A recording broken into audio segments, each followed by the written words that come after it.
Wow. Wow is all I can say. Word.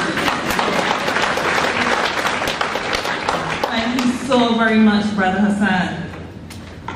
Prime Minister of Barbados, the Honorable Frendel Stewart. Minister of Labor, Dr. the Honorable Esther Blair-Suku, and other members of Cabinet. Leader of the Opposition, the Honorable Mia Moore Motley, and other members of Parliament. Distinguished members of the head table, recognize distinguished ambassadors among us, and justices, all our specially invited guests, members of the clergy, members of our fraternity. I want to take this opportunity to identify, especially this morning, the Chief Labor Officer, Mr. Vincent Burnett, Brother Vincent Burnett, who's telling me he's not going to stand, but he is going to stand, because this is a bittersweet occasion for me and welcoming him this morning, because this is the last conference that he'll be here as CLO, not the last conference that he'll be here sure, but he proceeds on pre-retirement leave next week. Friday is his last. Bittersweet not only because he wouldn't be serving anymore as CLO, but it means that on the heels of this conference, I have a very busy week because I have a packed week of meetings with the CLO as we seek to conclude on some issues. So I'm sure that our conference, which I'm sure will run fairly late this evening, will be very much indicative of the kind of evenings that I shall be expecting during the next few days.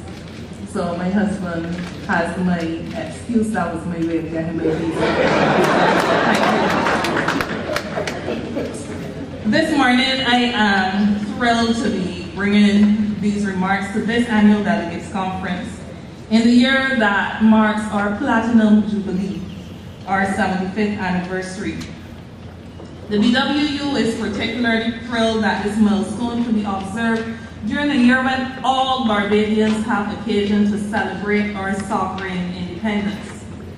It is not the wish of the Executive Council to have us reflect on our history, so you were spot on, Brother Yusuf.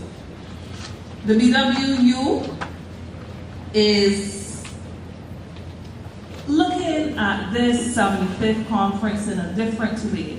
Yes, I think that by now that barring the notorious disparagers, some of which we hear every day on the call-in programs, those of you who listen to them, and the other naysayers, Barbadians at all levels have a significant appreciation of and respect for the contribution made by the trade union movement and this union over the years.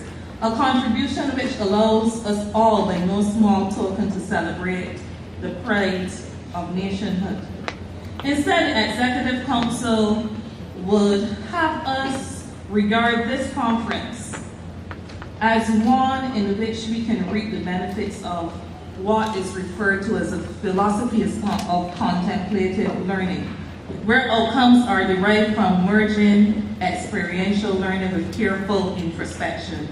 So as we look inwardly and draw on the experience gained over 75 years, we approach the exercise with our objective of improving our service to our membership and improving our contribution to Barbados.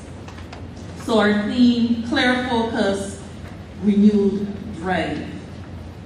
We thank our Brother Yusuf for the challenge that was thrown out to us this morning and very timely reminders as we embark on this strategic renewal progress that we are not in this alone. Where we are at this point in our history is not something that is typical only of the Barbados Workers Union. The challenges that we face as we are forced to examine our structures as we are forced to empower our shop stewards more, as we are forced to consider all the challenges surrounding women in leadership and in our leadership structures, not only at the secretariat level, but also at the shop floor level, as we are forced to contemplate how our staff fit within that future. We are happy to know that we are not alone. So it is with some regret, I think it would be time to mention it here, that in the past couple days, we have observed a number of pitiful attempts to taint the plans that we have for this conference, to taint our moments of introspection as a union family, by one media house. And so yes, you may have heard that in Barbados, today the BWU has sent a signal to that media house that it was not welcome at our opening conference. We felt that it was irresponsible journalism aimed at benefiting from deceit and sensationalism ahead of this important conference for the BWU. It was unfortunate that an imposter union would be the source of the information. And I use imposter quite deliberately because the word unity underpins the work of a union. And when it is included in the name of the union, it makes it all the more important to be recognized that attempts cannot be made to undermine another organization that is set on the same course as that union. All unions, whether you're the Barbados Workers Union, the National Union of Public Workers, the BSTU, the BUT, SATUSAB, all unions should have in mind the same objective. And that focus should be a focus not only of lifting our membership, growing our membership, but growing our membership in order that we can serve not only them, but this country better in the way that we have, in the way that has led to our independence, and in the way that will lead to our sustainability. So I say imposter. And then, when the media house could call this union and deliberately try to twist and turn the story to make it into a story, it seems that it's not only that other union that was desperate for membership, 13, I hear, but it seems that that media house might be desperate for readers. But if you want a good message, a positive message to deliver in your radio programs, your newspapers, I think here is the place that you needed to be this morning and not on the outside of this house. So I'm sorry for that being so. So you've heard that the context of renewal for the BWU is not one that is foreign to many of our brothers and sisters throughout the region and throughout the world. The BWU is attempting to turn back the tide in many respects, where in Barbados there's evidence of growing poverty and inequality. The BWU is recognizing the need to tackle those elements of injustice that compel people to anger, to desperation, not only of the kind I mentioned just now, to resentment and to confrontation. But to achieve this, we cannot walk alone. This conference will be debating 5 resolutions, 3 of which I will draw to your attention at this point. The first is a resolution on peace. We have signaled our concern that frustration, desperation, and a number of unwarranted tensions are exacerbating crime and violence in our society. We also observe on the international scene how this is playing out in the confrontations between policemen and citizens of that country. We often hear as well that when countries like the US sneeze, we catch the cold. So we would not want to see that phenomenon creeping into Barbados. And so our resolution on peace is really a call for us all to do all that is in our power to make for a better climate of social justice and to reduce these occurrences. We'll be debating a second resolution for trade union recognition. And so, yes, we are happy to hear about the amendments being made to the Holidays with Pay Act, the Employment Rights Act, the amendments being proposed, the sexual harassment legislation, anti-discrimination in the workplace. And yes, we had in recent years too our Employment Rights Act. But let's get one thing straight. If we do not shore up, firm up the Trade Union Act, all these other efforts will go in vain. So it's kind of regrettable in some way that the Trade Union Act will be looked at after all these other things, because that is fundamental to all other rights for workers. But we believe that although the process of legislation is one that is recognized, that takes some time, it doesn't always have to be that way where there's genuine commitment to advance the process. And so, our resolution on trade union recognition, we think, is one that is timely, and we take comfort in the fact that the Ministry of Labor is on the same page in many respects. In 2015, workers and their unions shouldn't have to be fighting for the right to collective bargaining when we had already satisfied the requirements for recognition. In 2016, this union shouldn't have to be threatened by employers and their representatives who achieve that status only by the blood, sweat, and tears of workers themselves, that we can silence you if you don't maintain 30% membership.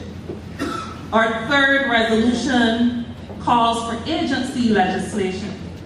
Brother Yusuf, unlike your Canadian context, we don't have an arrangement where you go to the Labor Board, and once the Labor Relations Board gives the union accredited status, then all members of the bargaining unit must become members of the union. That closed shop arrangement, it would be beautiful. But we don't have it. And we're not asking for it in that resolution on agency.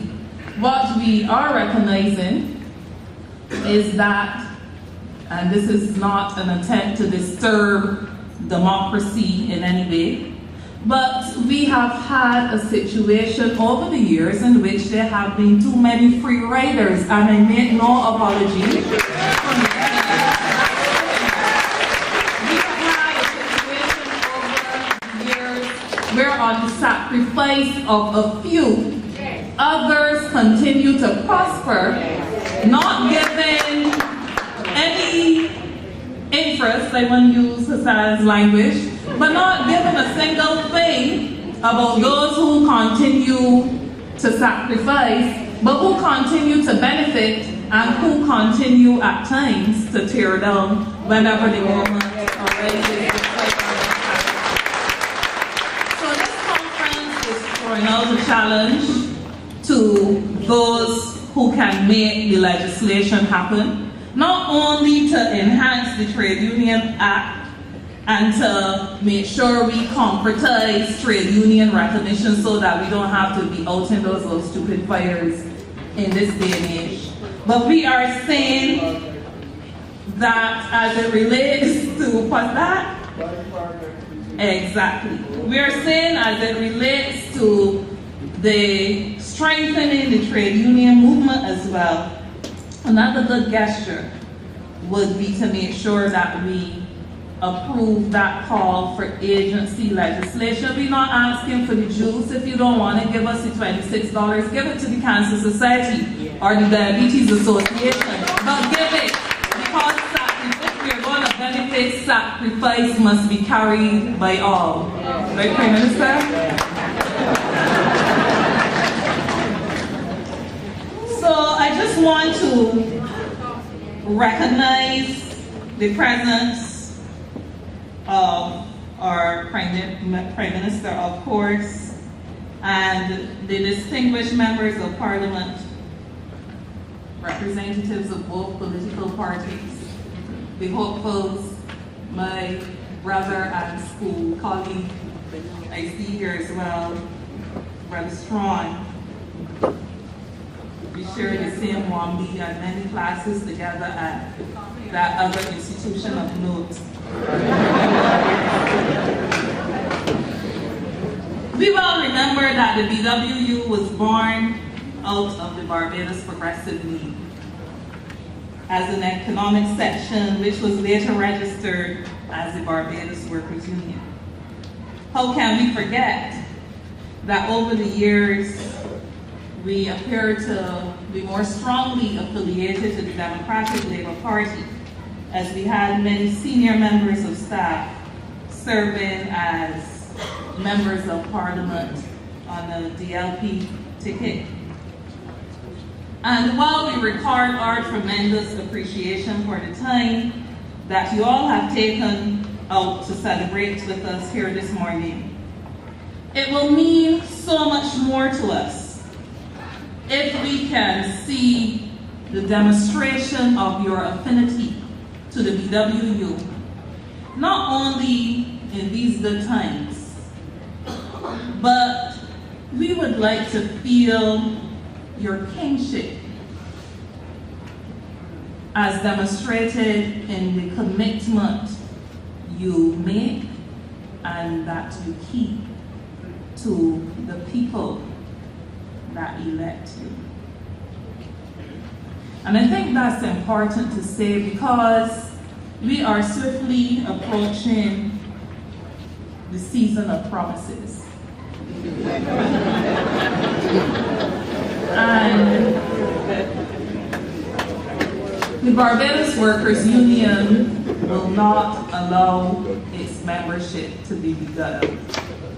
We believe that, yes, manifestos are good and commitments are good, but it's more important to make sure we live by the commitments that we make, and however things turn, we commit to our membership, we commit to Barbados that we are going to hold you accountable. So I just want to recognize those others who have contributed into this morning's program.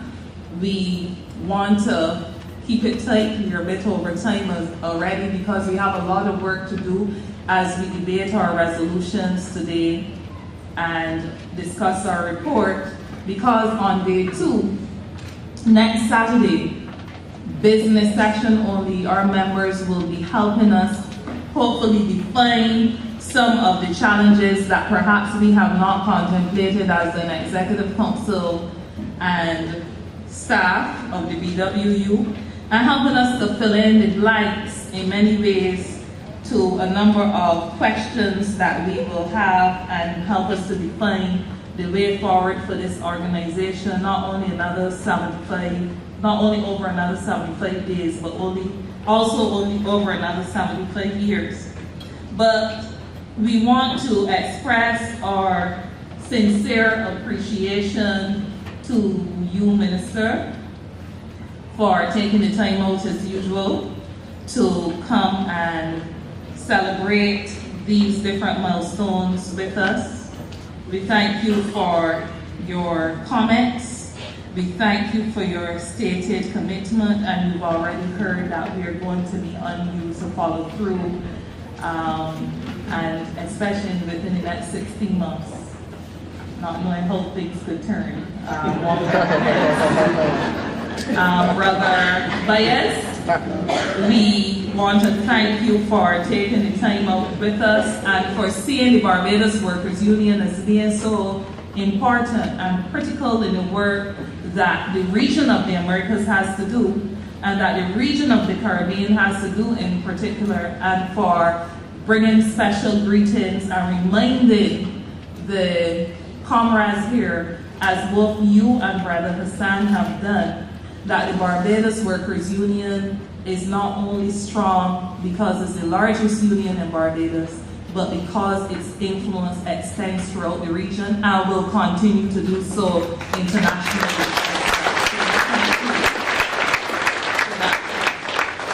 We want to thank, of course, our chaplain for setting the tone for what we anticipate will be a very productive and exciting 2 days.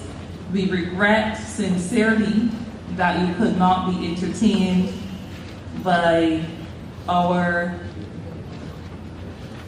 national monarch, a female. It would have been important. And Brother Hassan, you mentioned something.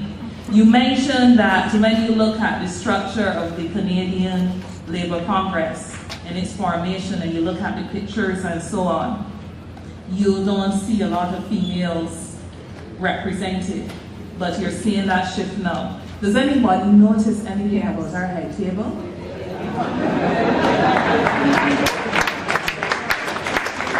We're pleased this morning that at this significant milestone, we can have our conference opened by the first female Minister of Labor, who was introduced by the first female President of the Barbados Workers Union. Our feature speaker was introduced by one of four Deputy General Secretaries of the Barbados Workers Union, 3 of whom are. And then this conference can be brought to a close, this opening part of the conference can be brought to a close by the first. I think that we have come a long way, and we're not alone. We should be